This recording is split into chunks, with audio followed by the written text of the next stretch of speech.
Hello and welcome. This is NTA Tuesday Live and I'm Cyril Stober.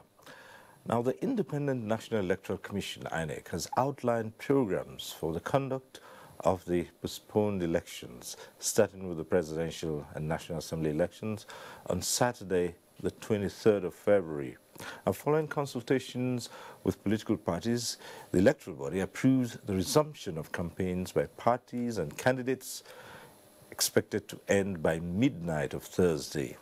The development, many say, has put to rest debates on issues of campaigns with the postponed elections, given that politics is a game of numbers and politicians will not take chances with space in wooing the more than 84 million voters. There are, however, other concerns and matters, such as sustaining the interest of the electorate in voting, and tackling the issues of hate speech and fake news that threaten national cohesion. And then, how ready is INEC this time for the elections? Now, these and other issues will be raised tonight on NTA Tuesday Live.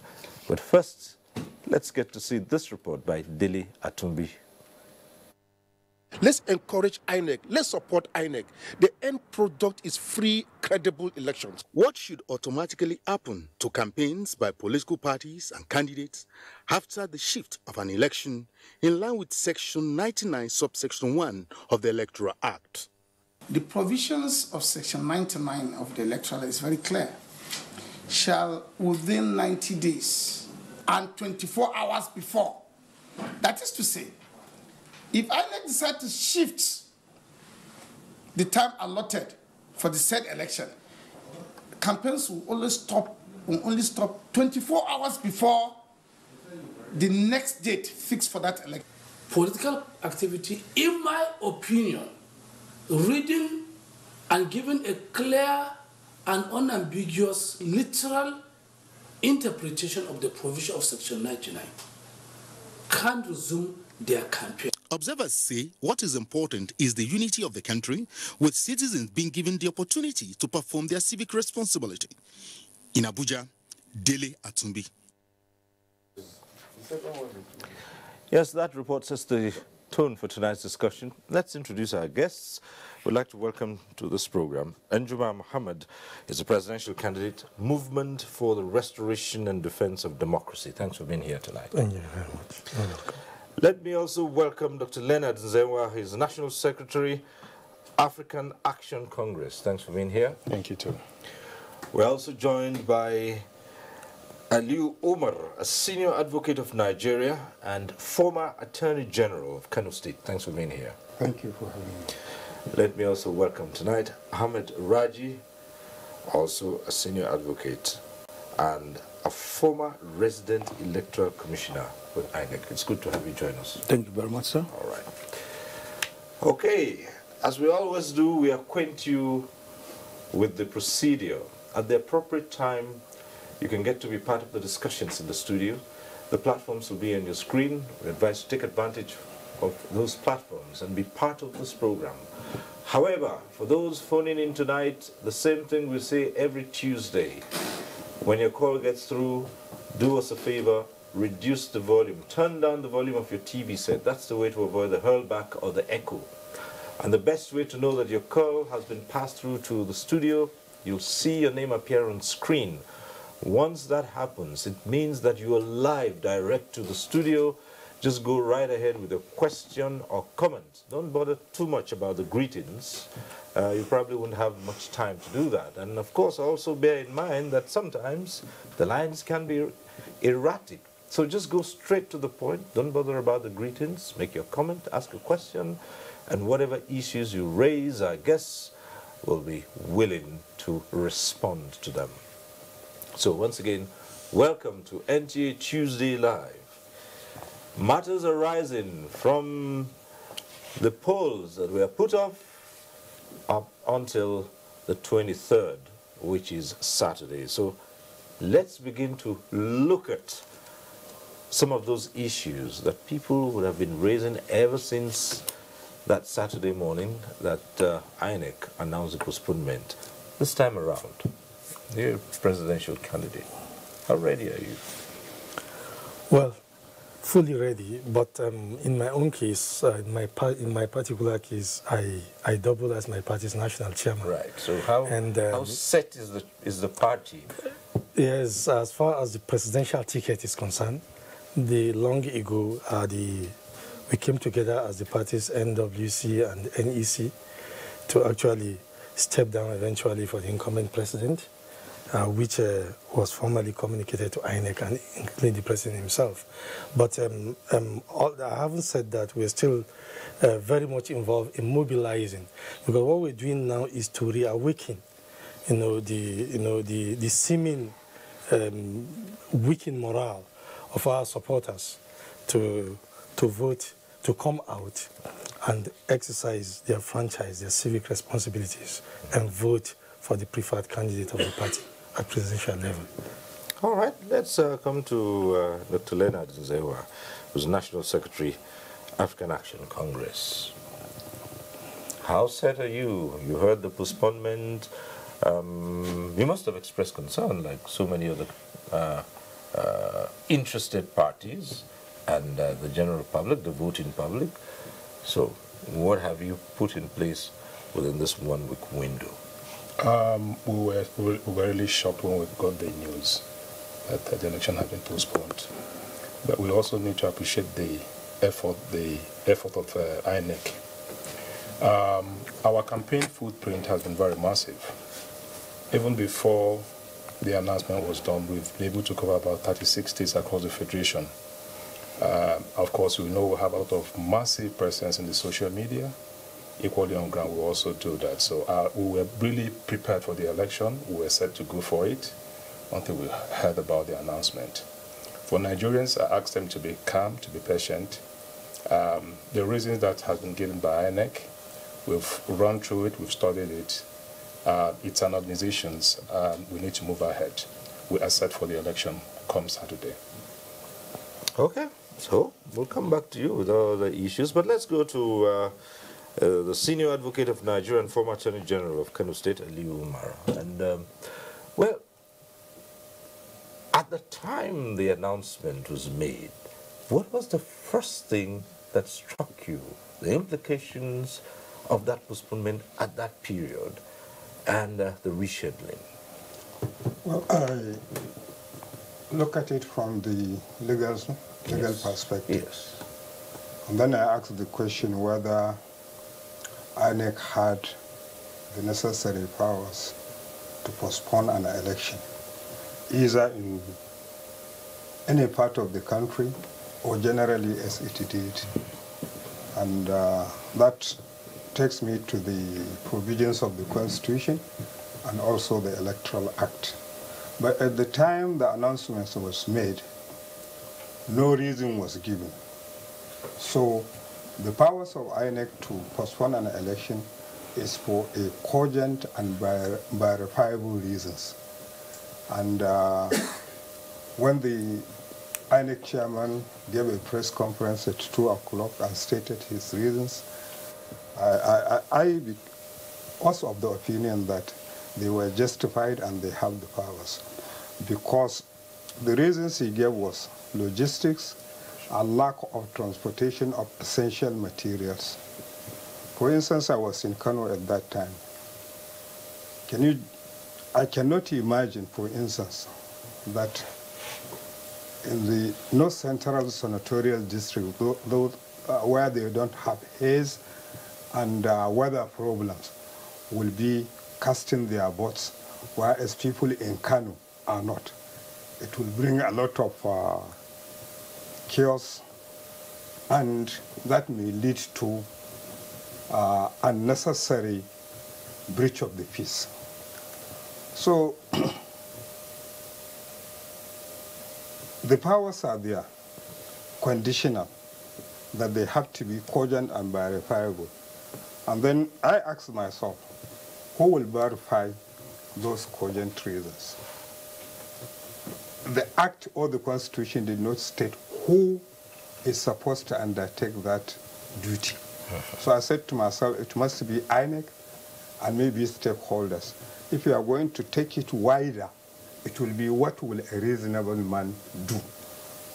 A reasonable man in Kano will never, I believe, or a reasonable man in southwest or southeast or south will never accept a situation whereby one part of the country is a conduct of the election, casting their votes, and they are not. And for that reason, I thought that the reasons are cogent. What my friends here, the politician will say, I don't know, and I don't know with his experience, the former REC, maybe we'll have a different thing. But these are the things, and I'm so happy that the two gentlemen have started, and it has been so calming the situation. We should never in this country try to ascribe ulterior motive, nefarious ulterior motive to anything done, whether until that is obvious. We should be calm and reason and accept something. But like the call that was being made by Nigerians, both elites and the common man, saying that INEC should be prepared to do it, and I hope they will be ready on Saturday, that there will be no postponement again. All right. Well, there are other issues which we'll take up, other legal issues we'll take up. But let's go to a former resident electoral commissioner with INEC and also a senior advocate of Nigeria, Ahmed Raji. What were your initial thoughts? My initial thought was, okay, man proposes, but God Almighty disposes. Within me, I was convinced that INEC did not set out to fail. But unfortunately, they had challenges. But my disappointment was the timing of the announcement. Although it's open-ended in the law did not provide or has not provided how late the postponement should be announced. Okay, that's one point. But and for election that is supposed to commence by 8 a.m. and then you're announcing postponement by 2:30 a.m. It leaves much to be desired. And I agree with Mr. President when he said he was thoroughly disappointed. It was when he woke up for his morning prayers that he got to know that election will not be taking place. I think that is an aspect INEC didn't handle very well. They ought to have known at least 24 hours before Saturday that, hey, this thing will not fly. And then they should have run it with all the key stakeholders, and then the effect will be less. There is no point pretending that every election involves money. A lot of expenses, a lot of activities have gone on. And most of these politicians, they are just crying right now as we are. But at the end of the day, who will bear the brunt? It's the system, because they're going to repeat the same thing in the next exercise, which they are going to pass the burden to the society. The point I'm trying to make is, yes, INEC, like Alhaji Aruma just rightly pointed out, they have the powers under the law. But is there a window? Shouldn't Nigerians have a legitimate expectation that after a particular threshold, there can be postponement? In 2011, there was a postponement, but it was a week or two before the postponement. 2015. It was a week or two before the election, and they announced to the world. So I believe Section 26 should be amended in such a way that, yes, INEC has powers to postpone, but this power has a window of 72 hours. That after 72 hours, you can no longer postpone. Just like parties can no longer submit candidates after a particular threshold. Yes. Why would you wake up and just tell the people early in the morning when most of them are still asleep, and then they wake up ready to go to the polling unit and they say, oh, you can't vote again? It looks like you are still dreaming. I believe the law should be amended. So you think in that aspect, they probably did not envisage that there could be logistics problems right, to the 11th hour. no matter the logistic problems here, non-arrival of materials, non-distribution of materials, they ought to have known that the materials have not arrived.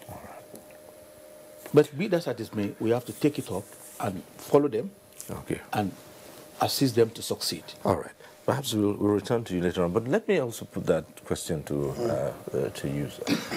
You think that, the Agbin envisaged that there could be this kind of situation? I mean talking about the timing, you also have the opinion that there ought to be a window within which, if you've not postponed, then... No, I do not think there should be a window. For this reason, I listened to the conference by the INEC chairman. One of the things he said that they were in the airport up to the wee hours of that Saturday morning, hoping to get this logistics up to the states where there were this problem of essential materials. What happens is that if you start limiting and confining an organization that deals with a human being, that you must do this within these hours, you must do this within these days, then you are not giving it discretionary power enough. Like the example I gave. If, for instance, I don't know, he didn't say the state that were affected, but if Kano was affected by, say, no delivery of the ballot papers, and that election is not cancelled, the people will never reason with INEC. So what we will hope to do is that INEC should be matured enough to think of these things, but anything to limit them in terms of days, in terms of hours, in terms of width, will really put INEC in a situation whereby there will be a lot of litigation, even though it's going to be a job for all of us. But honestly, for the sake of this country, we must, if for instance they have said that, well, my people were tired, that cannot be a cogent or verifiable reasons. But when they say, logistically we could not deliver some of the essential materials, even though we were at the airports, up to the wee hours of the morning.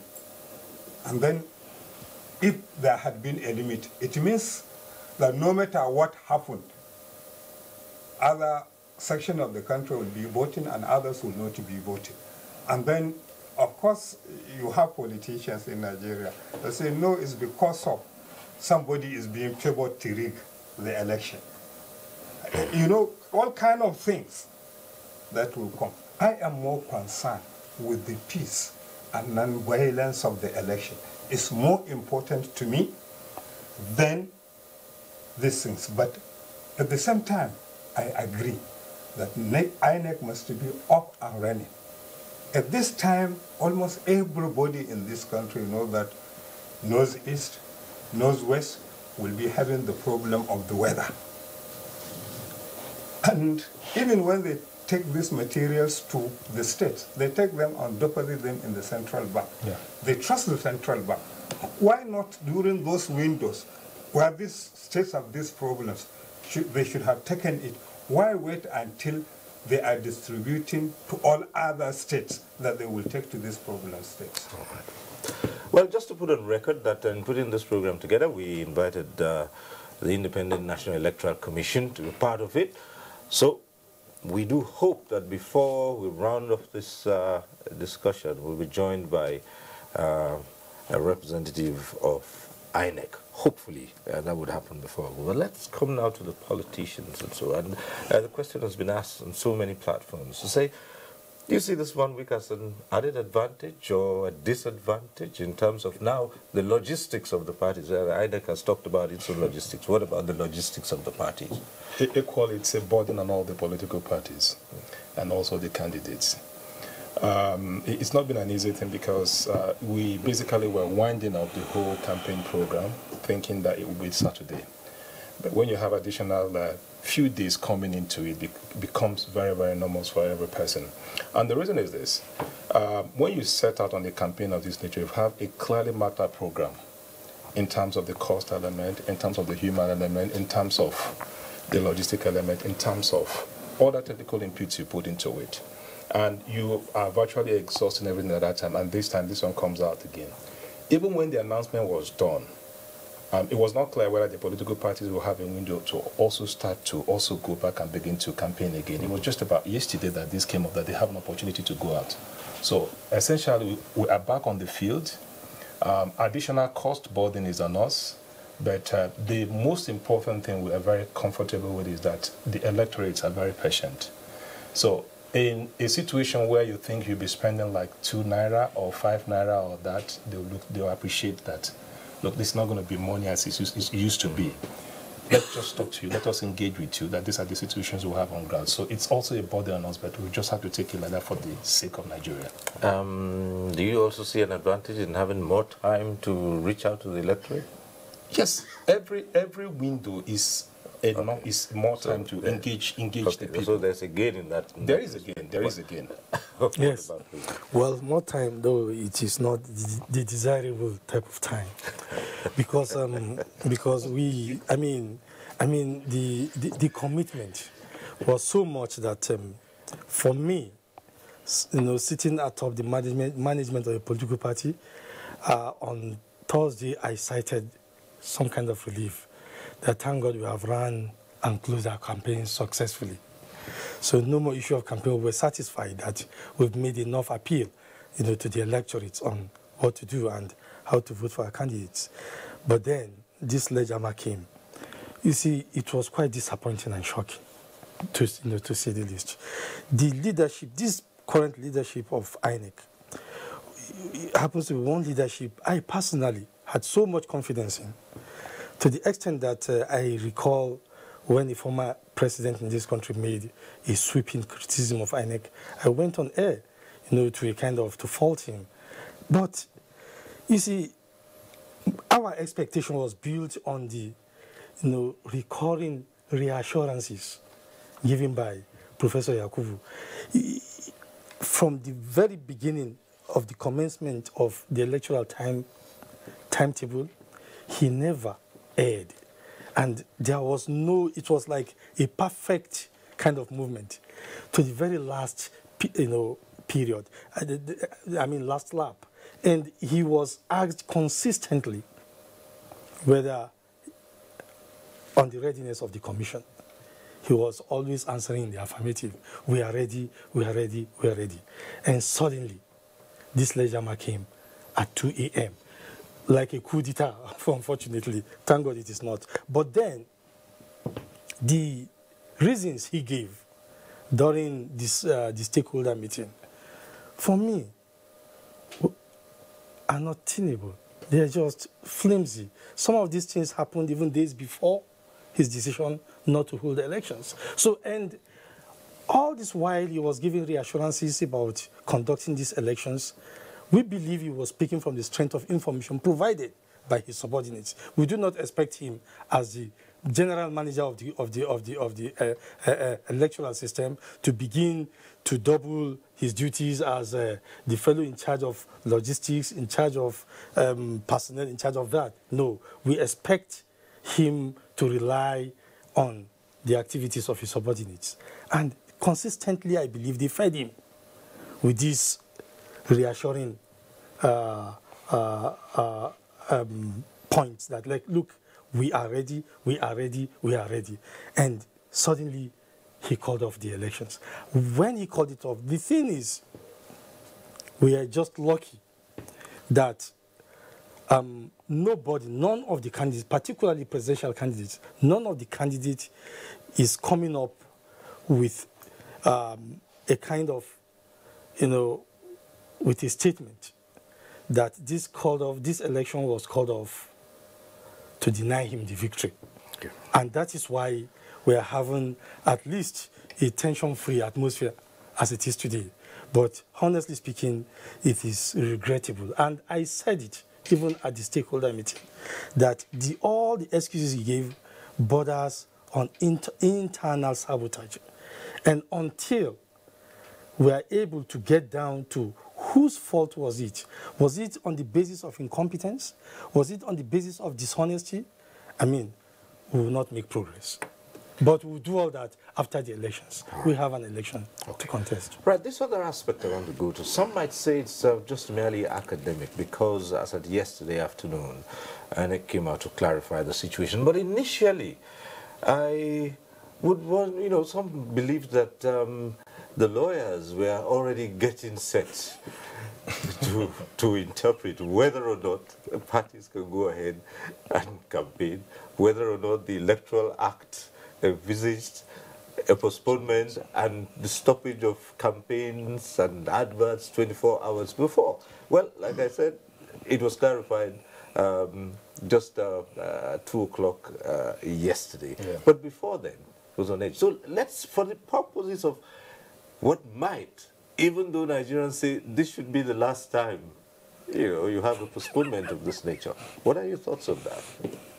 Well, by virtue of Section 26, postponement is contemplated, is in fact, it's nothing new under the Electoral Act.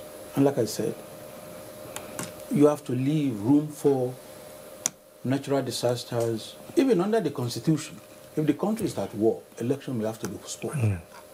But the question is, where election is postponed and campaigns have been going on, does it mean it will have to stop and they can no longer campaign simply because the election has been postponed?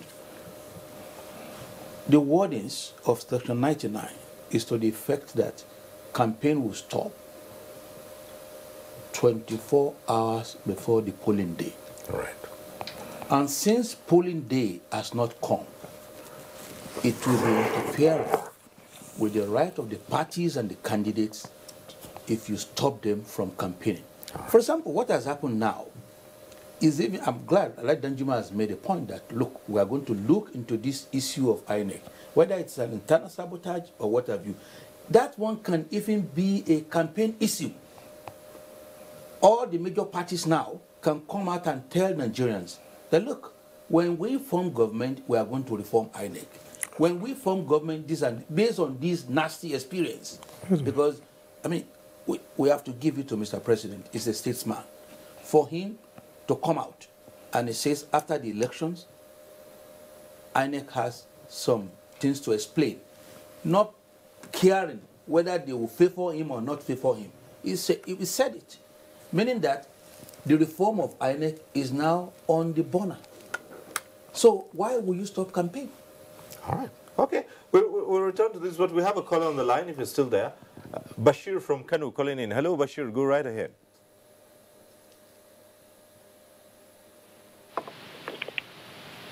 Yeah, hello. Yeah, hello. Good evening, Bashir. Go ahead. Hello. Hello, go on.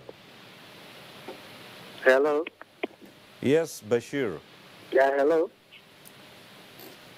I can't hear you very well. Hello. We can hear you, and your name is on screen. So go ahead. Yeah, my question. Yeah, my question is going to our father, Alhaji Umar.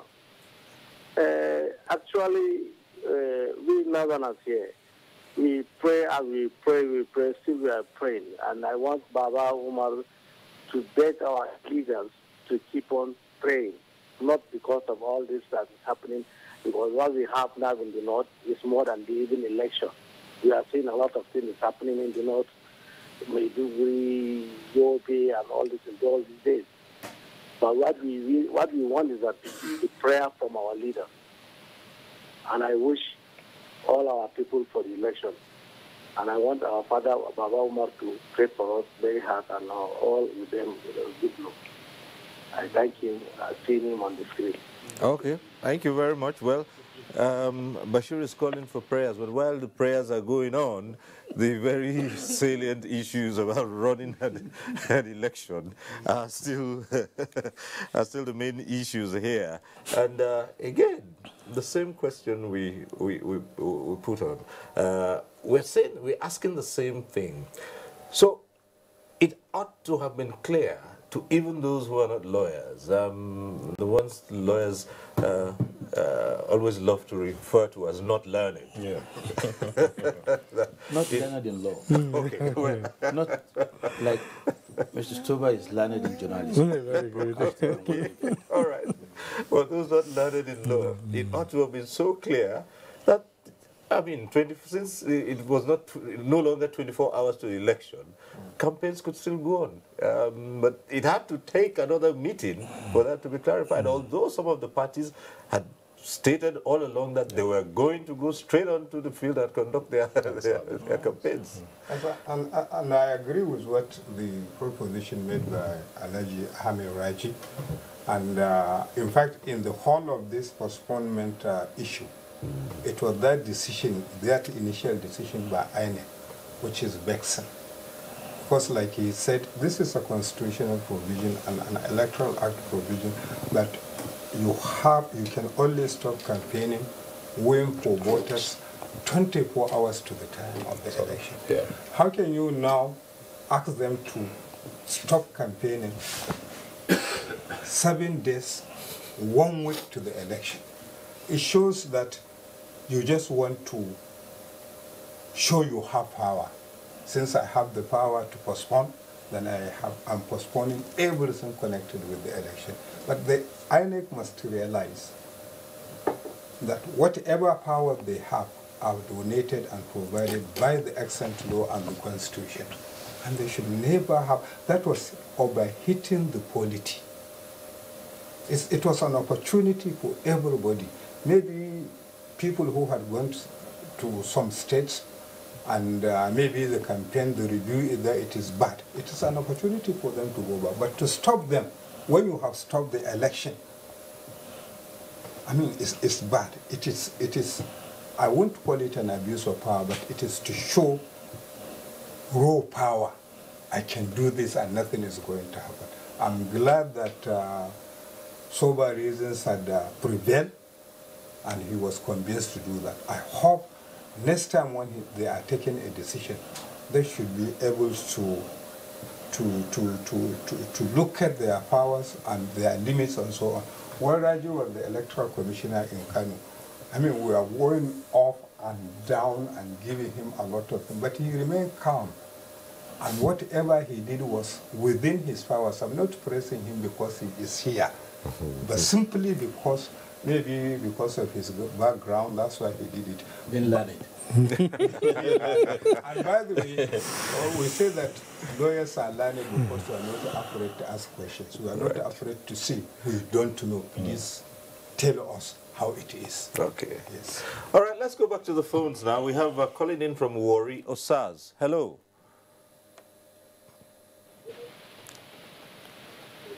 Hello.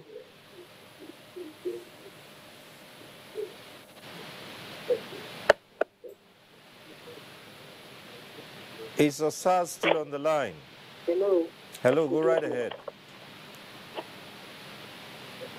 Hello, good evening. Good evening. Hello, good evening. Can you hear me? Yes, go ahead. Yeah.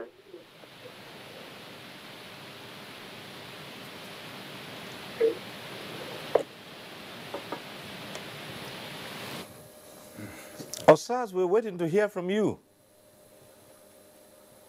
Well, let me just restate this. You know, we do this so many times over and over again. Once your name appears, just go right ahead. I assume that whoever is calling on this program is watching on a TV screen and they can see their own names written on the screen. So once you see your name, it means you are through. You just go right ahead and make your contribution. So I'll repeat that again. Once your name appears on the screen, it means that your call is through to the studio. So just go right ahead and make your contribution. All right. Now let's come back to the other side of the story. And that now is to talk about the logistics of the electorate. As you well know, so many people had moved around hoping to cast their ballot in places they were registered. And it caught so many off guard.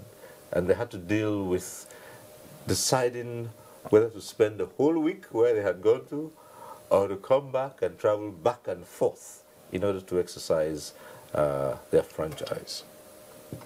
The issue here is, do you think this could or might have led to some form of apathy, where some would say, look, I don't think I'm up to doing this again, going this journey, undertaking this journey again.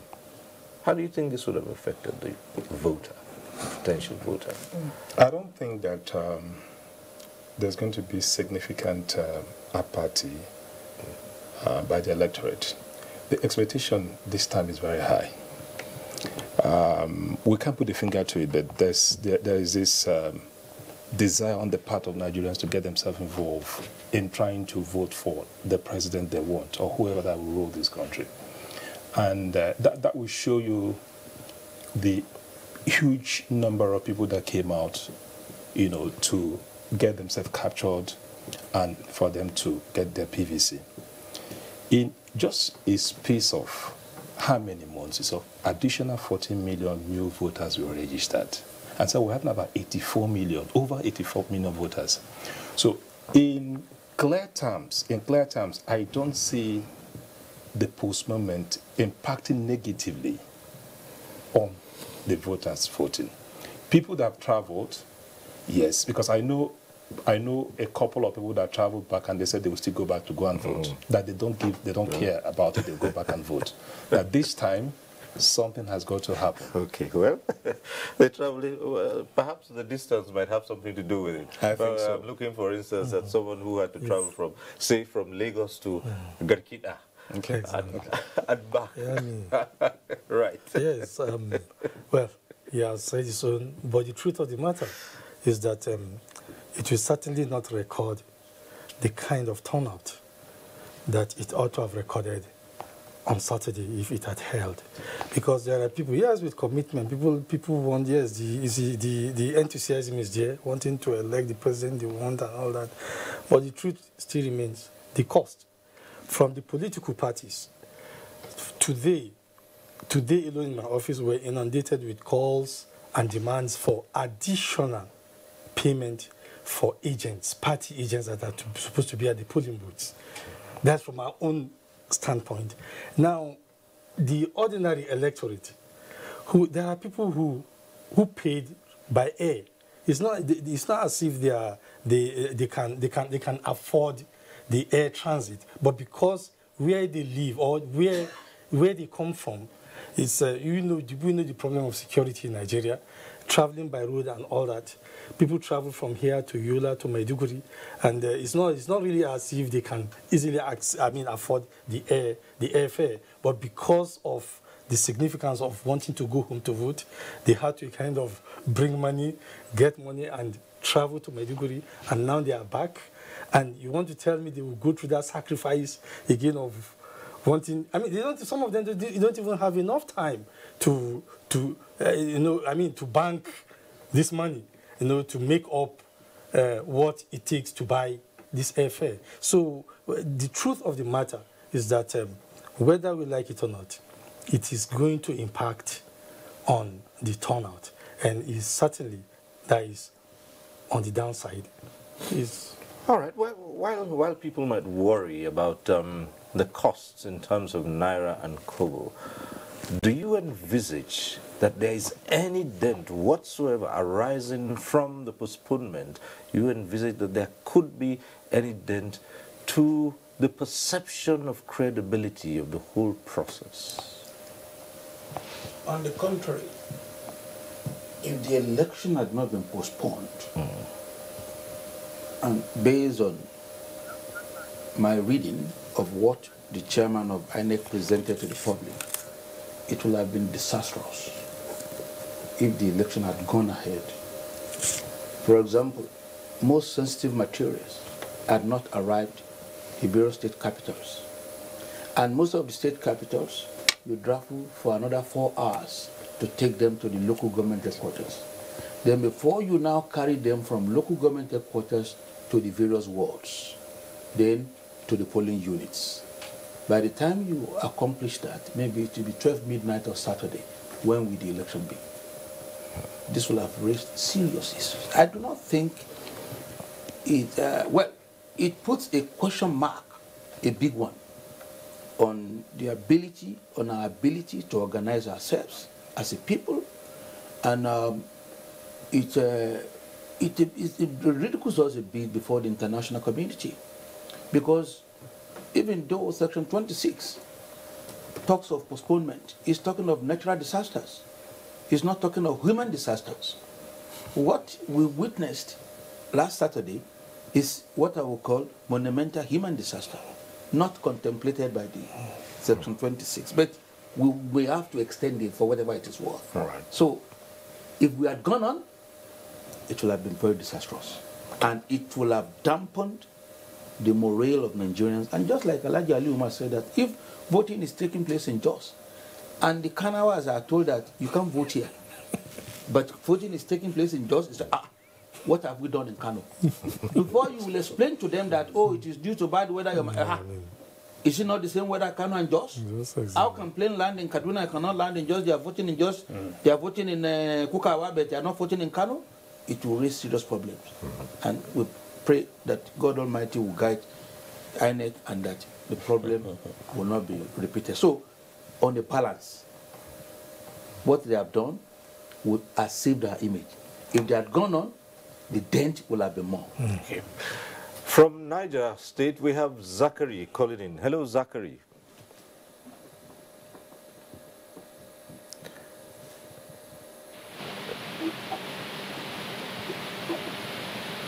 Zachary, are you there?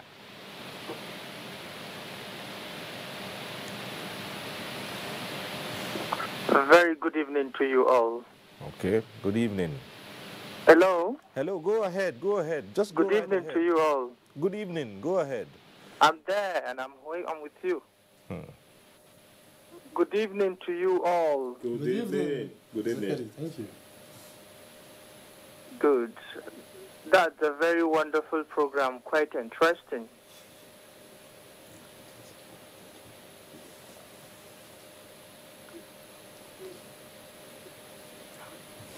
Is that all, Zachary? My contribution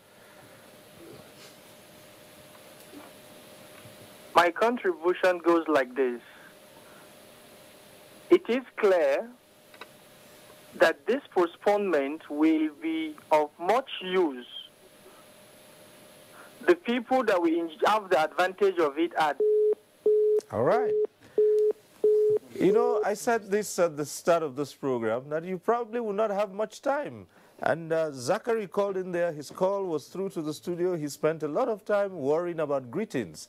And unfortunately, the line went off. So again, let me repeat this appeal to all those who are phoning in. You don't have much time. TV time is expensive. So as soon as your call gets through and your name appears on the screen, don't bother. I mean, the people in the studio know that this is an important program to you. So don't bother about the greetings or insist that they have to respond before you make your contribution. Just go straight to the point. We will all appreciate that. And it will give us some time to deal with so many of the issues that we have here. All right. It's so called and postponed. I like that. Postponed. All right. So again, looking at it, you think that it was, you know, more an advantage? It was better to have postponed? Or you also the belief that going ahead could have done more damage than the postponement? I think I agree with what Raji said. And that was the point I tried to make at the beginning. Right. Answering your first question. My own worry is the way my good friends here will look at anything as being partisan and a scheme to weed some people out. If it had gone on, it would have generated a lot of problem. There would have been a lot of fake news on the social media. And before you know it, there would be a lot of serious violence in this country. We worry about observers.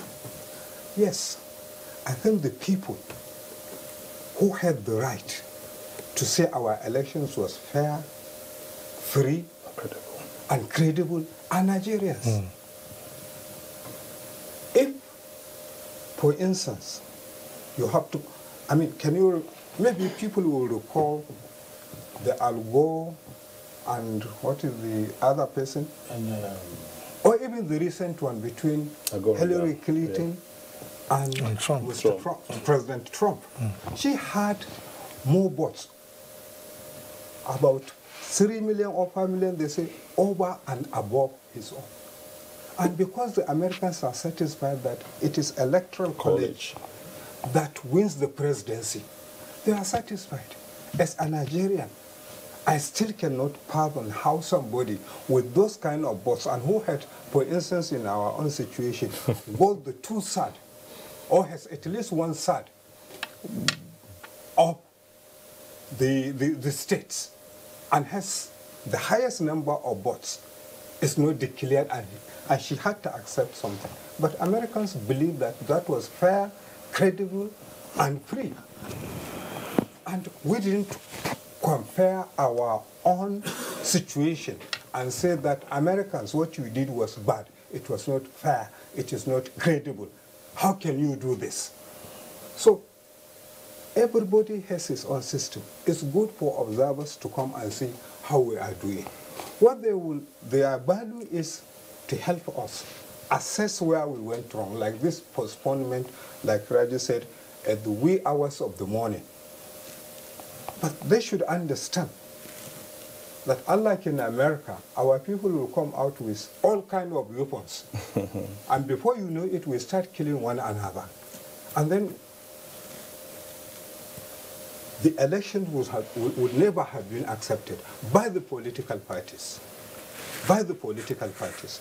And there are situations, even when the elections are going on, because of violence, like he said, INEC can be able to postpone the election. So, I mean, it shows courage. It shows independence for INEC to say, if I go ahead with this election, I am going to do damage to Nigerians and the Nigerian system. But this is not an encouragement for me to say that they should continue in this bend. Right. Calling in from Warri is Frederick. Hello, Frederick. Go right ahead.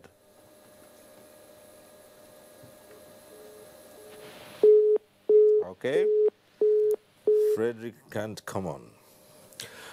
Yes, but even as the reasons have been given, right up till now, there are scores of conspiracy theories flying around in the country, in social media, and even in mainstream media. There are all kinds of conspiracies. The real reason why the elections were postponed, the unseen hands, even when the chairman of INEC stated categorically, in no unmistakable terms, that it had nothing to do with security threats, it had nothing to do with any political arm twisting, but entirely on their own. Is this the kind of, electorate, voting public that we should ordinarily have? The skepticism, how has this all played out? You know, I did point out initially that the expectation is very high. I have never seen a situation in this country where you have a very large number of people desiring intensely to express their will through the ballot box. It's not been part of our history, but now we're getting to that stage. I got the initial shock because with my interaction with international observers initially, I knew definitely the election was going to be postponed. And so when Professor Mohamudu came out with it, he is a die-hard optimist. I don't know the level of interaction most of you have had with him. He still believed the election would go on despite all that happened. You look at the situation in Aba, where electoral materials were reached down. You look at in Oka, where 4,600 PVCs were all reached down, and the whole buildings of INEC reached down. You looked in Kwaram in Plateau State, where the whole buildings was reached down and all that. And so he had to go back to the ICT team in INEC now advised him that it's going to take about 6 to 7 days for them to reconfigure these PVCs and get them working back online. So I'm not holding brief for him. But those are some of the it's not human factor this time, in this case, the way we look at it. Those are some of the reasons that play that and why he said the election has to be postponed. But regarding Nigerians, if it is this kind of electorate that is always very skeptical, Nigerians are like that. Nigerians are like that. And that's the reason is because they want to see and they want to believe. What has played out previously is not what is going to play out. So for this time for them, they really want to seek out, are we going to have the man that will be our president genuinely through a free, fair, and credible election? So that's exactly what is playing out. Okay, let's try the phones one more time. And from Maiduguri, this time Maiduguri, we have Abba calling in. Abba from Maiduguri, go right ahead. No, I think we'll probably just go right ahead and see how much we can take in here before we try the phones again. But let me come to you, and still in the same vein.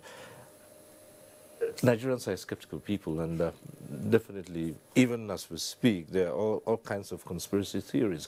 But again, from the point of view of the politicians themselves, there have been trading of words.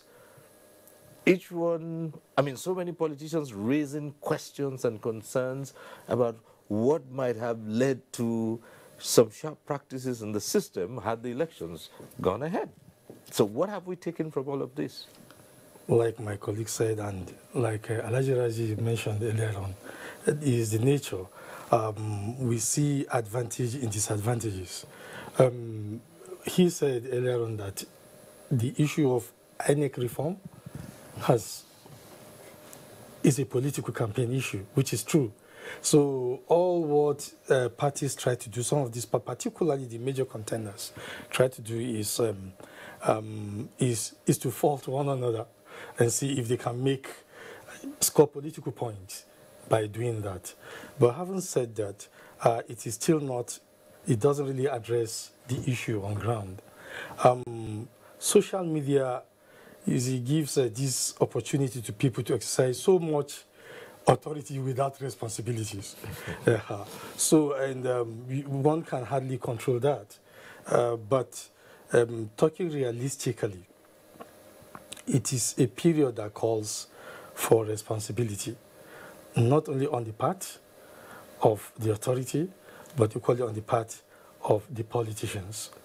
We are just coming out of the odium of 12 June election, which was finally settled by this administration.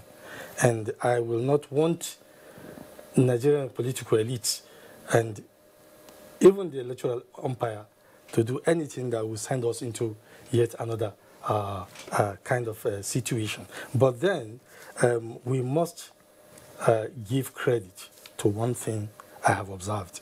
This is the 4th general elections I will be involved in as an executive of a registered political party, the 4th. And I want to say that I have noticed beyond reasonable doubt that INEC is truly independent this time around. The president consistently said that he has given INEC everything it needs or requested to succeed. And INEC too, that is through the leadership, Professor Mahmoud, has consistently confirmed this before Nigerians. So I want to say that there is the issue of unseen hands does not really arise there practically. But when politicians want to take advantage of situation to score political point, I mean, it's okay. All right. Yes. There was one point about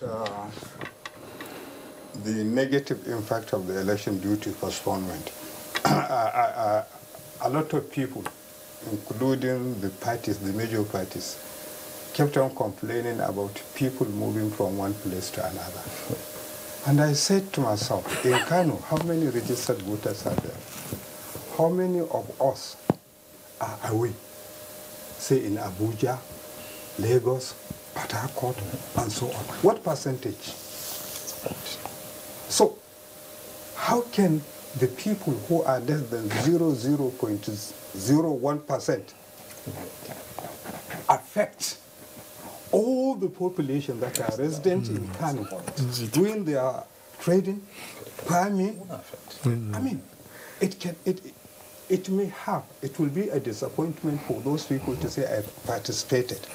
That's why I think one of the reforms that ought to be done is that if you move to Abuja and you are a resident there, you are doing your work, it shouldn't take you long to be able to switch your registration from Kano to Abuja. All right. Yes. And so it's on that note, we'll take a short break, and when we come back, we will put the question to our guests. Is INEC overburdened? Is the whole process cumbersome? What about the transfer of, is that also something that should be looked at? And they talk about reforms, the Independent National Electoral Commission. That's where we'll be going after this break. Stay with us on NTA Tuesday Live. We'll be back. Nigerians, our fearless officers and men of the Nigerian military are winning the war against Boko Haram.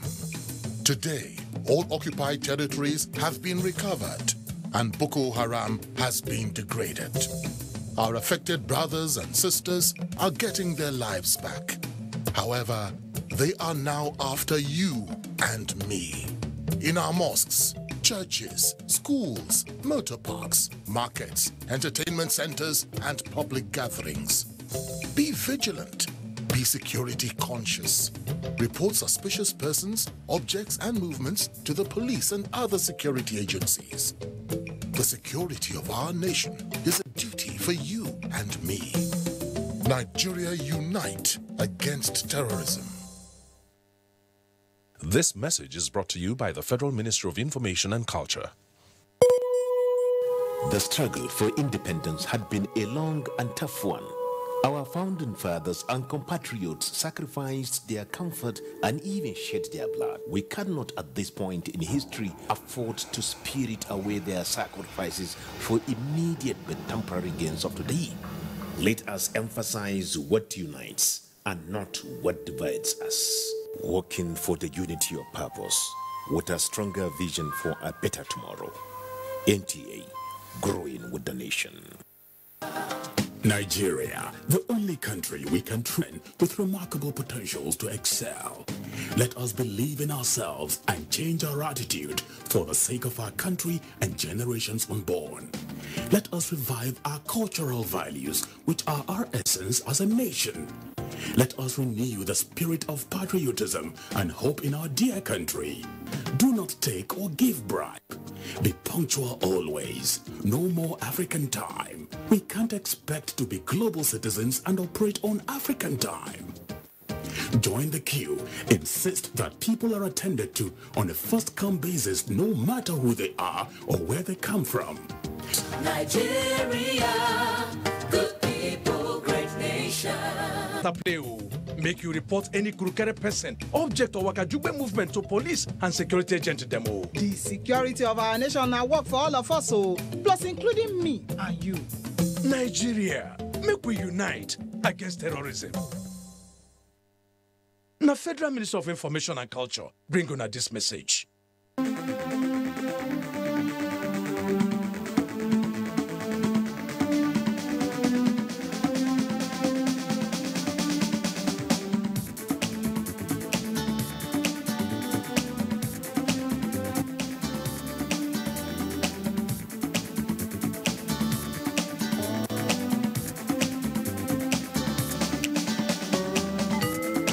NTA Tuesday Live, a network issue-oriented innovation talk show.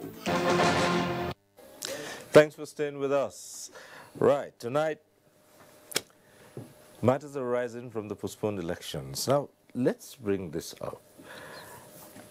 After the chairman of INEC gave his press briefing, during the question and answer session, matters arising, the issue of the huge load that INEC is carrying came up. Do you think INEC is overburdened? Yes, to some extent, because of the kind of system we operate in Nigeria. There was this committee report, the Waste Committee report, which recommended the unbundling of INEC and all that. But again, if you look at it, the truth of the matter is, it is not really the size of an organization that matters, but the efficiency you put into this organization. You can unbundle INEC and have 3 or 5 components into 3 or 5 different components with different responsibilities.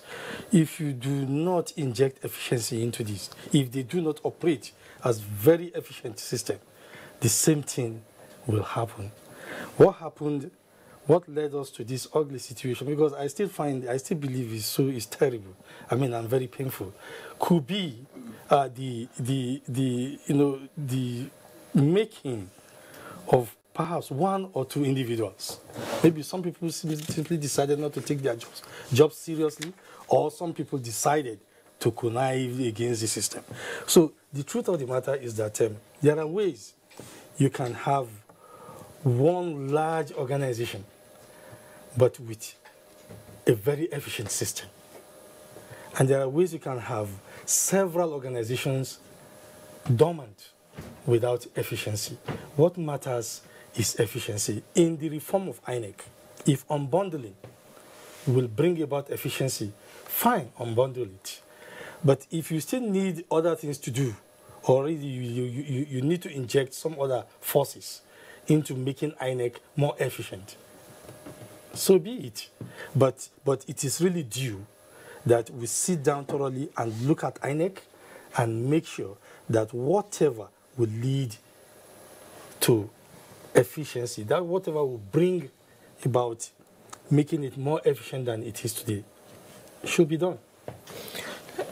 Should some of the functions of this electoral election management body, should some of the functions be taken of it, so that all it has to do would be to concentrate on strictly just, pushing out organizing elections? Because there are questions been raised about the ability of this organization to cope with so many things, sometimes even including the prosecution of electoral offenders. Well, I think Way's report has addressed the point now being made, and that is to the effect that there should be voters' registration should be handled by a separate body, separate and distinct from the INEC as it is now. Then there should be what they call Electoral Offences Commission to handle prosecution, offences, and all manners of misdemeanor arising from elections. Because you observed it, over the years, even though the power is with INEC to prosecute, I do not think it has successfully prosecuted up to 2 cases. So far, so good. And registration of voters is always a challenge. And then coming now to the election proper. But I think in all of this, I think it is effective management that matters. It's like when Nigeria operated 3 regions, we recorded a lot of progress based on what I've read. And now we unbundle to 12, we unbundle to 19, we are now unbundled to 36. 37. Then, as we are unbundling, the inefficiency is getting higher. The more you unbundle, the higher the inefficiency. Exactly. Look at the achievements of First Republic. Under late Sadauna, may Allah bless his soul. Under Chief Awolowo, may God bless his soul. Under Dr. Nnamdi Azikiwe, they recorded a whole lot. Now today we have 36.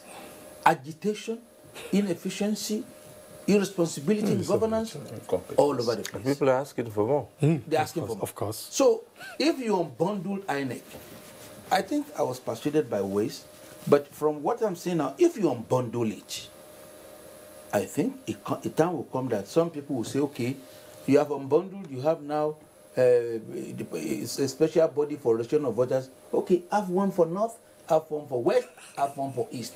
I think what we need to do is to make sure that we organize the body efficiently, The independence is well pronounced, and I must say that from the expression of Mr. President, he has given them real independence.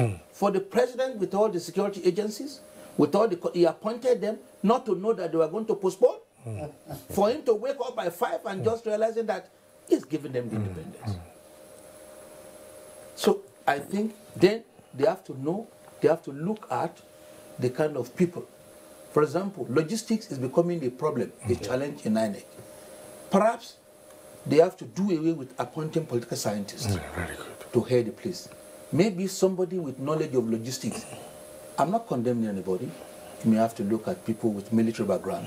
So, I mean, I'm not advocating anything drastic or pro-military. Somebody who has knowledge of logistics, who can sit down and map out strategies, may be well suited to head a place like, because there's a lot of logistic activities going on over there.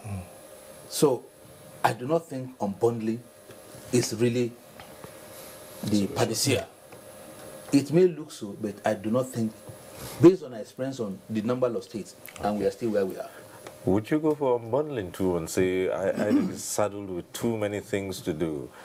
I will agree that INEC is saddled with too many things. And if we can find a way to make it function more efficiently, even if it means unbundling in a limited sense, like you gave example, I will go for it. We even forgot something. As soon as the elections are announced, there will be litigations. And if you see the kind of logistic nightmare that INEC goes through because of the requirement of bringing ballot papers, result sheets, where do you keep them, where are here, and a lot of things. There was a case in particular which I watched, and I was not even in an election petition. Somebody requested for ballot papers from one of the states. I won't say the name of the lawyer. They brought about 15 truckloads of ballot papers. And he was just going around and around the vehicles. So these are the things. There has to be an efficient way of learning this matter, but the burden of registration, registering political parties, fishing out criminals who offend, who contravene the Electoral Act, knowing that in every criminal matter, the burden is on the prosecutor, and he must prove all the essential ingredients of that offense. Attending to the tribunal within a limited time with bundles of applications that experienced lawyers in election petitions will bring is such that INEC may not cope. Maybe you can take away the registration of political parties, registration of, or you take away the registration of voters. Would you not now have a situation where the body that is left with organizing the elections will be set, and the one registering the voters and parties will say, look, we have logistics problems. I brought that back. I said not the registration of political parties, but the registration of voters. I think in America, also, do states register? Oh yes, a lot of things by America. But in America, it's done by the states. Yes, a lot of things. But like you said, there are 36 states. And even in America, you have contention. Somebody is shortchanging one segment of the society or the other. The chairman of INEC spoke about the commission having to deal with scores and scores of cases, court injunctions, decisions. Some Nigerians would say even coping with the number of litigations is enough to keep INEC busy 24/7, and they probably might not have enough time. Even right now, there are still cases to do with the elections which are coming up on Saturday. Would that be one reason why you should? In most of the cases, INEC is a nominal party. not the real people. It is, most of these cases stem from what I would call dictatorial tendencies from the parties. That is not allowing the true wishes of the party members to prevail, and then somebody has won the primaries, they have gone to use another person. Like, is there in APC, is there in PDP, is there in all the parties. So they end up in court.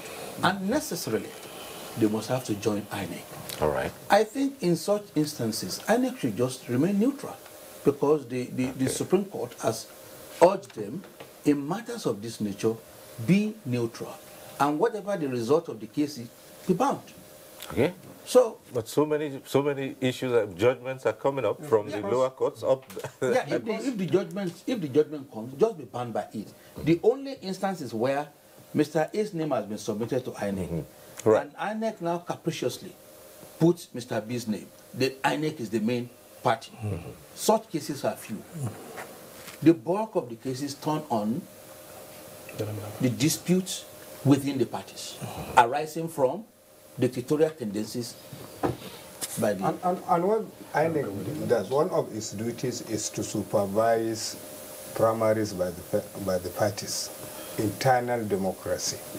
And in most cases, parties to a litigation do want to rely on the report of INEC. But you see, the person tendering the report is at variance with the report. So in such a situation, INEC will be involved, and then you have this... Okay, before I come to the politicians, let's stick with, since we have two senior advocates here, would you say that the practitioners, the legal practitioners themselves, in a way, compound the situation? The politicians compound the situation, not the legal practitioners. Because if I sit down in my office, I cannot go and generate a case. It is based on what is brought to me. Yes. If somebody walks to me and they say, oh, in our party, our chairman, I won the primaries, but this is what he has done because somebody took money to him, I have to craft a case for him. So it is the problem stemming from the politicians. Sometimes could the lawyer say, look, you don't have a case here? Yeah, to be forthright. Well, that's... Such cases, but they would explore all the same. No, it depends on your integrity as a practitioner. A great number of clients have come and then we have told them, look, this one will not fly. Or some have come after the 14 days time limit prescribed by the Constitution. I will say, no, you have no cause of action, go away. So it all depends on the personal integrity of the lawyer involved. But if you brief the right lawyer, he will advise you no matter how heavy your pocket is. And I think, to a certain extent, I agree. But a legal practitioner has the duty and responsibility, even when you come within the time limit, to ask you hard questions. These primaries are conducted. There is a space, there are places where they will be conducted, the choice of the political parties. Where you have some parties, for instance in Lagos, coming all the way to Abuja to conduct primaries, if you go to a legal practitioner, I mean, he will not maybe hesitate to accept your case. Or when you ask hard questions about the essential thing that will make the case fly, like he said, was there an INEC representative in that place? Have you collected or do you cited the report of INEC and so on? If he doesn't, you now, before you do, you go and get that report because you are entitled to it and look at it. And then, from all indications, the provisions of the constitution of the party and the INEC provisions, you find that it's unnecessary. I think you should be a gentleman enough to say he does not have a case. But like you said, many of the people will come with evidence which if they give to you, you will know that they have a case. Even if you don't do it, they go to another person and before you know. Sometimes we get a lot of embarrassment when you go to court. You are so sure of certain documents, you tender them, and there's some other bunch surface during the trial. So that's why senior lawyers, not even necessarily senior advocates, people who have stayed in the profession, are very, very weary of taking these cases. But it is the culture of not accepting defeat, which is compounding litigations in courts. Let me just drop a point here. I think one of the ways that INEC could also help the political parties deepen internal democracy is to look at the character and the competence of those they send to come and oversee or supervise party primaries. In most cases, when they come, they are very quiet, and which should be their job. But when they want to write their report, they write their report. In most cases, even the reports that are sent to INEC are not acted upon immediately. Because if an independent INEC person gets to a party primary, these are politicians. They are contending interest. People are vying for various positions. And he's going to observe all that happened. Obviously, a lot of things may have gone wrong in the entire process. It is the duty of this INEC representative to objectively, honestly put a report that this thing did not go the way it ought to go. And INEC will act immediately on that particular report. But in a situation where the person brings a report, they will just sleep down on it. And the crisis in the party will be going because of the non-intervention of INEC person based on the report that has been pushed across. So in looking at this, would you say there's a need to take away some of those functions from INEC? I don't think we should take away the function from INEC. But basically to strengthen them to do it better. All right. Yes, about the legal avenue. Yes. The truth of the matter is that for a developing democracy like ours, the legal avenue brings a lot of succor, and that is why we have a peaceful democracy. Okay. We have not gotten to a point where people do what President Jonathan did, that exceptional, gesture of calling, his rival even before the last, before the final compilation of election results. We haven't gotten to that point. But, you see, we have to encourage people to go to court because the litigation is an integral part of the electoral system. Because if they don't go to court, they will fight. Okay. Now, the build-up to the elections, the campaigns, and even the conduct of the elections themselves always threw up certain challenges. And here, we're talking about electoral offenses. The president quite recently has come down real hard and has issued a stern warning. And this has also generated lots and lots of controversy in the system. Let me begin this with the lawyers. And so many opinions have been given about what the president said, if he could actually read what they call a riot act and give marching orders to security agencies to clamp down on him. What do you think about that? Well, I think my understanding, the president was speaking within a context, and that was coming from the background of the disappointment which came with postponement of the election, and the fact that getting signals that some politicians were trying to be funny. And he's come out to say that anybody who tries to snatch ballot box and run away with it will be taking a dangerous risk because the security agencies have been mandated to act decisively. My taking of what you have said is this, that if you take ballot box and you are running and they are pursuing you and you think you are smart, you are endangering your life because you may be shot. Because even where a criminal is noticed and is trying to escape, the law allows some application of force to apprehend him. More so, you're talking of ballot papers, ballot box containing ballot papers. I think a rough situation deserves a rough treatment. What the president is saying is like using a stern warning. Do not mess up with the electoral process. And he has gone ahead as the statesman. He said, I've gone round. I'm comfortable. Nigerians, vote for anybody of your choice. He did not even limit it to say that you must vote for APC. I've never seen any presidential candidate in this country who has come out to say that. He said, vote for, he's repeated it in Ogun State. He said so in Igbo State.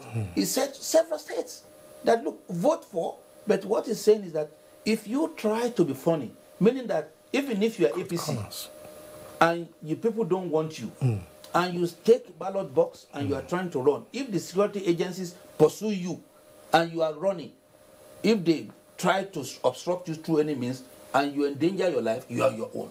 That is my take. Okay, let's try the phones now. We have a caller from Abuja. Kike calling in from Abuja. Hello.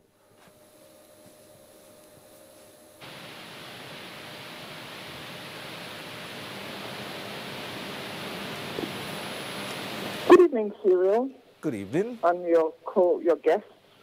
I just have an observation. Earlier today, I had heard the chairman of INEC announce activities running up to the election with timelines, which hitherto I thought were secret or confidential information.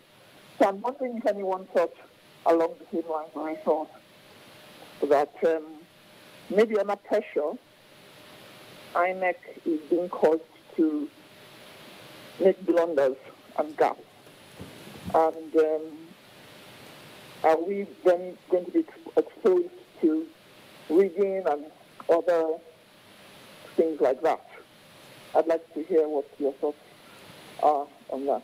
Thank you. All right, thank you. Well, you heard the caller. He said she listened to the INEC chairman, and it would seem as if he's now disclosing certain things which otherwise should have been confidential. But the INEC chairman did say that from now until the elections hold, there will be daily briefings about, what they have done, the level they have achieved in the distribution. Does that really amount to disclosing confidential matters? I think what the INEC chairman has been doing is what they call confidence building, right, to reclaim the confidence, because people were disappointed and you need to win them back. So to that extent, I think what the INEC chairman is saying so far is another. He needs to reclaim the confidence of Nigerians. Also, in view of the fact that the postponement has created tension in the system, regular briefing eases the tension. That is it. Basically, it's transparency at play. Okay. He wants to be seen to be sincere. He wants to be seen to be transparent. He wants to collectively engage the people and make sure that they have a lot of confidence in the system. That's exactly what he's doing. Right. Nothing will be under the table. Okay. Now back to the issue of electoral offences, those who are trying to foment trouble, and the hard stance of the president. Yes, it's not limited to any one particular party or group. It was a general warning the president put out, but it's been open to all kinds of interpretations. What's your take on that? Well, people will interpret, like I said, especially politicians. I'm not accusing you. We want to interpret anything, especially coming from the president. This briefing that Kike talked about really showed how independent INEC is, because it will be the one to determine what is the secret things that they ought not to release and what are those things that they should release. But what happened is that in every situation in modern states, police have the power to apprehend an offender. And if he escapes or try to block that arrest, they have the power to use reasonable force. A reasonable force can mean in these days firing at another person. The president is the chief security officer of this country. He is saying you cannot do this kind of offenses. It may be punishable by 24 months imprisonment, fine, 3 months, 4 months. But the implication of snatching a ballot paper and running away, and then the security agencies asking you, stop, stop, and you refuse to stop. Do people expect, do they honestly expect the security agents to allow that person to go away with that ballot paper? And they say that this is not democracy, that you don't do this in America. How many reports have you in your news, NTA 89, read about a police officer shooting a toddler because he had a toy gun, and he said that I was apprehensive of my life? If a person snatches a ballot paper and runs away and he is asked to stop, how do you know that he will not? And in any case, people are forgetting that the policemen who are going to be in the polling station do not have firearms. It was specifically, that was the instructions of the Acting Inspector General of Police. But there may be other security agencies with guns and so on. So the president is telling you, as the chief security officer, don't endanger your life. And then, it is not a sound advice. It's just like the advice when people, the imams and the pastors, tell us parents that don't allow the politicians to use your kid to foment violence because they give them drugs and other intoxicant matters while they keep their children in their houses. The president is now saying that I am determined. Okay. All right, let's go to the phones, and Umar Anachi calling in, and probably would be our last caller. Umar, just in time to catch this program. Hello, go right ahead.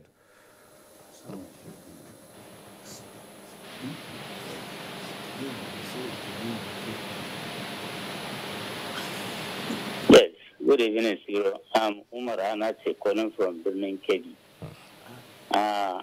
Postponement of election is unfortunate. Honestly, it came as a surprise to many Nigerians.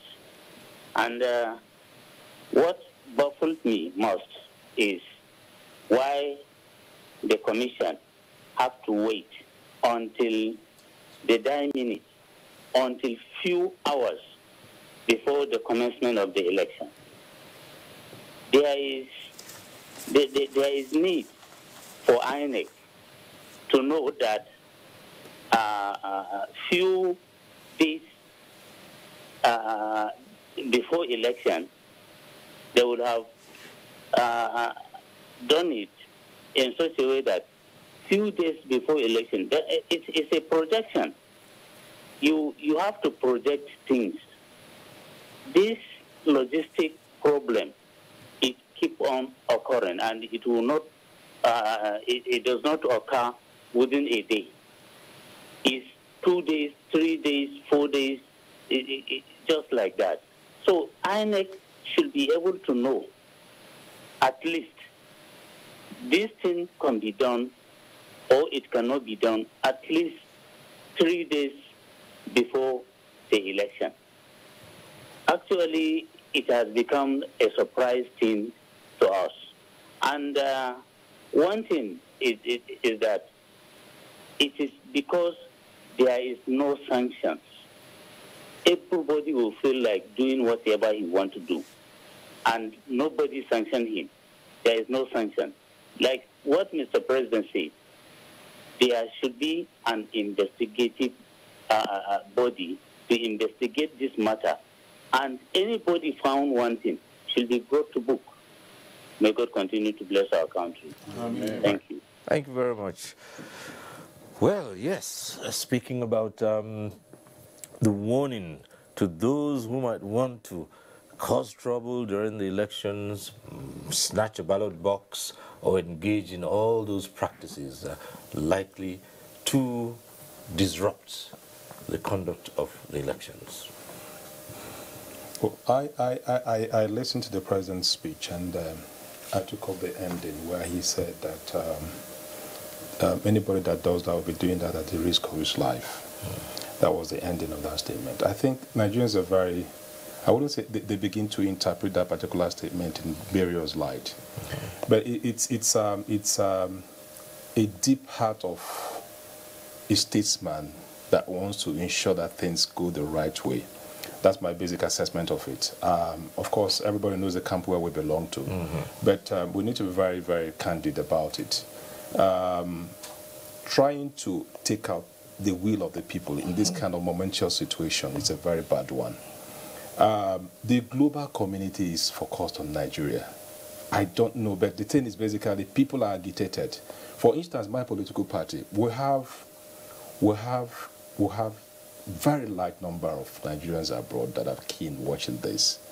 A larger chunk of our membership is drawn from abroad, and it's like this is the time. And so anybody that is playing to snatch the ballot box is a very high criminal offense. That person should be dealt with. It's not going to be business as usual. So the president is right in the context, and he should be seen in that way.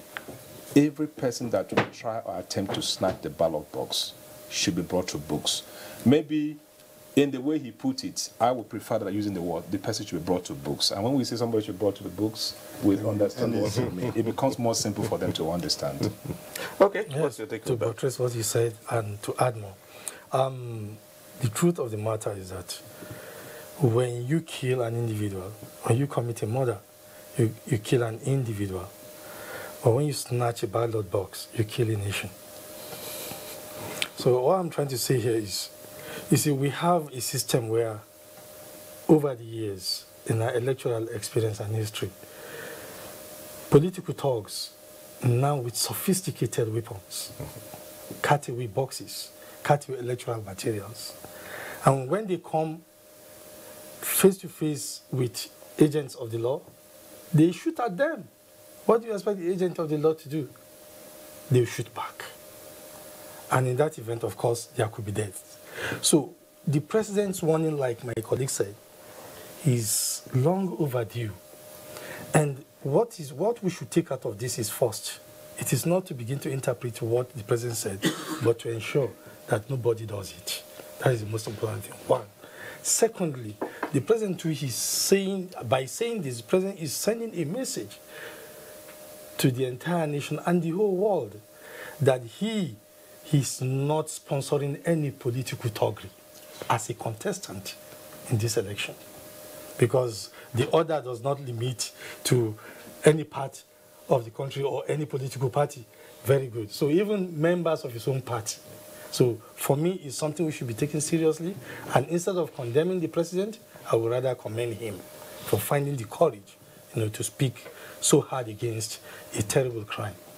All right, now let's stay with the politicians as we prepare to wind down this program. And the main business here with these elections is to convince the electorate to, drop their ballots for you. And so what is it that you're going to say to your supporters who will be involved in this whole process, in the way they conduct themselves before, during, and after voting? Very good. Thank you for the opportunity. My supporters are members of the movement for the restoration and defense of democracy, should conduct themselves in accordance with the law, the Electoral Act, and the INEC guidelines on elections. Go in there, vote all our candidates, except for the presidential, which I have been, it was decided by the national organs of my party that I stepped down for the president. For the presidential elections, all our supporters should vote for the president and conduct themselves properly. Do not take to thuggery. INEC has provided enough, from the guidelines. It is very civil and well organized. Go by that and let the people's will prevail. All right, well, it's, I mean, you're free to campaign. Thank you. Okay. Since we started, we said we were taking back Nigeria, and that's why we are still sticking on. I asked our very large number of supporters across the country, and those who will be coming into the country as well, to exercise themselves in such a matured manner. Let them be very, very civil. Let them conduct themselves appropriately as good citizens. Let them reflect the spirit, the ideological leaning and philosophical binding of AAC, African Action Congress, and let them vote for Moyele Sowore, which is the youngest presidential candidate. Okay. For the senior lawyers who are here, the question would be a little bit different in this case. What are those things Nigeria should now focus on in order to better the system, the whole electoral system, on the one hand? And of course, there's a popular joke in town that the lawyers just love this period. Well, I don't want to hazard a guess why they do.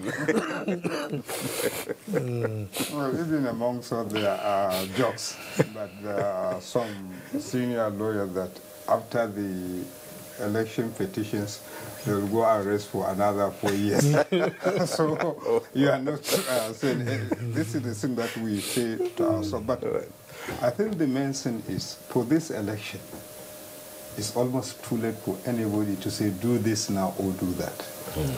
All I want as a Nigerian, not necessarily as a legal practitioner, is to appeal to Nigerians to say that we have been having elections since 1999.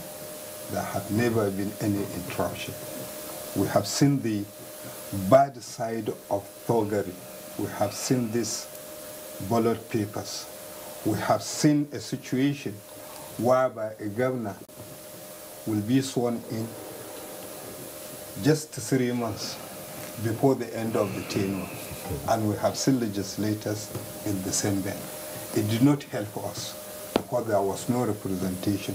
The person who was declared until he is unseated is there doing everything. Maybe deep inside him, he knows that this seat will go away. So let's do something that we as people will be proud of. Live and let live. If you are for any political party, go and vote for that party or candidate, as Mr. President said, but you are under duty. It's your duty. You are right to vote for candidate A. Stops where you impede somebody to vote for candidate B. So let's be proud. Let's do our country proud. Let us be able to say, yes, we have conducted ourselves. Now that the system, the modern time of choosing leaders, is not like during our forefathers, it's through ballot box. Let's do it. And whatever we vote for, maybe we have the chance to kick him out of the office. But it should never be a time for killing, for crimes, for all kinds of things you hear connected with the election. I think this is the situation, and then after the elections, as Mr. President promised, or whoever comes in as the president, must really look at the issue of INEC. How will it improve its efficiency? How will it improve its management skills and so on? Even if it means embodying some of its duties, where reasonable, let's do so. But we cannot be having this tension every 4 years during the election. We can't as a nation.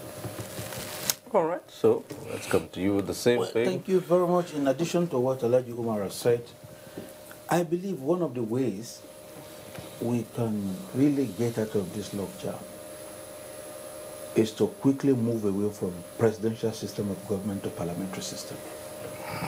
Because the humongous amount of money going into electioneering and what have you, which dovetails into bad governance, is the result of what we are seeing now. For example, INEC budget is over 200 billion. for this election. This money is enough to run about 5 African nations, and they will be kicking very well. So why?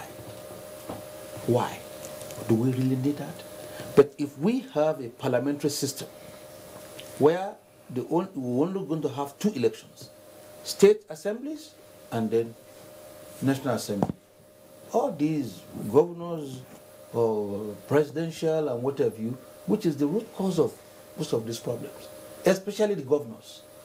Because today in Nigeria, whether or not we like it, for a gubernatorial seat, the kind of money they mention, I don't know, being spent, leading to all sorts of things. We witnessed what happened in Ogun State, simply because they brought out somebody's hand, they were almost turning the president. In Imo, we saw it all over like that. And most of these litigations being generated, they are rising from gubernatorial seats. So, to stem this, I think we have to go back to what our forefathers gave us, which was unfortunately truncated by impatient military officers in 1966. If we go back to parliamentary system, most of these things, I believe, will drop. Well, the presidential system works in other places, doesn't it?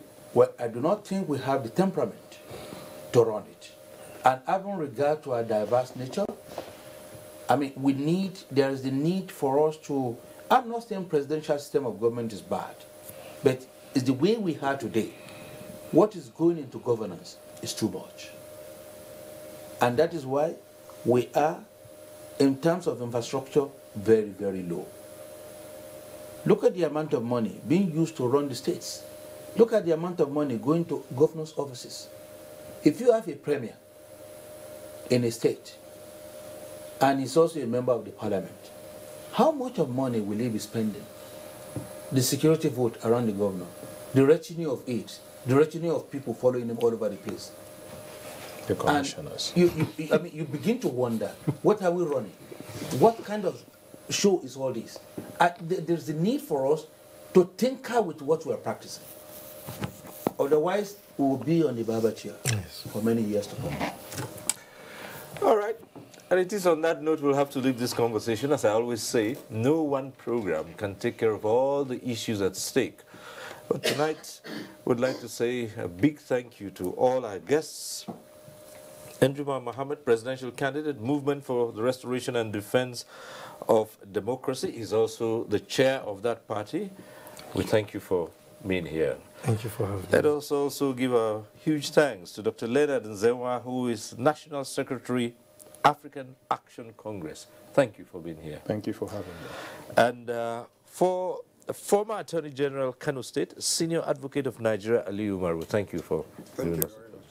Let me also say a big thank you to the second Senior Advocate of Nigeria who's on this program tonight. It's not all the time we have very senior lawyers like this share their thoughts with us. We thank you for being here, Ahmed Raji, a former resident electoral commissioner with INEC. So you've got, you've also felt the heat at one point in time. Oh, yes. I'm just curious, how does it feel now being on the other side? Well, I thank my God because it was a very nasty experience, especially with the gubernatorial. If it had been parliamentary elections only, the tension would have been scattered all over the states in a minimal way. But gubernatorial, the whole thing was like they're bringing bombs. It was there.